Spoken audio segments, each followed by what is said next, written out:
রাসেলস ভাইপারের আতঙ্কে মানুষ। সারা দেশে চলছে রাসেলস ভাইপারের আতঙ্ক। এ নিয়ে সরকারের বিভিন্ন মহল উদ্বিগ্ন। নেওয়া হচ্ছে নানা পদক্ষেপ। রাসেলস ভাইপারের কামড় এড়াতে করণীয়: যেসব এলাকায় রাসেল ভাইপার দেখা গিয়েছে সেসব এলাকায় চলাচলে বাড়তি সতর্কতা অবলম্বন করুন। লম্বা ঘাস ঝোপঝাড় কৃষি এলাকায় হাঁটার সময় সতর্ক থাকুন। গর্তের মধ্যে হাত পা ঢুকাবেন না।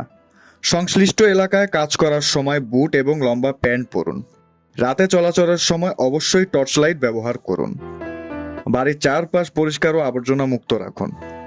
পতিত গাছ, জ্বালানি, লাকড়ি, খড় সরানোর সময় বিশেষ সাবধানতা অবলম্বন করুন।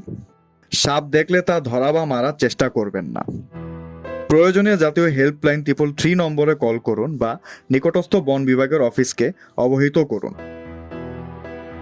রাসেল ভাইপারের কামড়ে পড়ে যা করতে হবে: দংশিত অঙ্গ নাড়াচাড়া করা যাবে না। পায়ে দংশনে বসে যেতে হবে, হাঁটা যাবে না। হাতে দংশনে হাত নাড়াচাড়া করা যাবে না। হাত পায়ের গিরা নাড়াচাড়ায় মাংসপেশি সংকোচনের ফলে বিষ দ্রুত রক্তের মাধ্যমে শরীরে ছড়িয়ে গিয়ে বিষক্রিয়া করতে পারে। আক্রান্ত স্থান সাবান দিয়ে আলতোভাবে ধুতে হবে অথবা ভেজা কাপড় দিয়ে আলতোভাবে মুছতে হবে।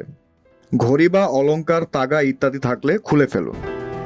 দংশিত স্থানে কাটবেন না, সুই ফুটাবেন না কিংবা কোনো প্রকার প্রলেপ লাগাবেন না বা অন্য কিছু প্রয়োগ করা উচিত নয়।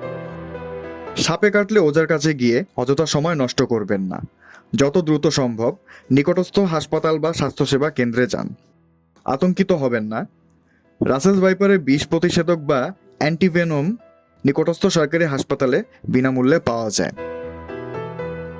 রাসেলস ভাইপারের প্রাদুর্ভাব কমাতে করণীয়: বেজি, গুইসাপ, বাগডাস, গন্ধগোকুল, বনবিড়াল, মেছো বিড়াল, তিলা নাক ঈগল, সারস, মদনটাক এবং কিছু প্রজাতির সাপ রাসেল ভাইপার খেয়ে এদের সংখ্যা নিয়ন্ত্রণে রাখে।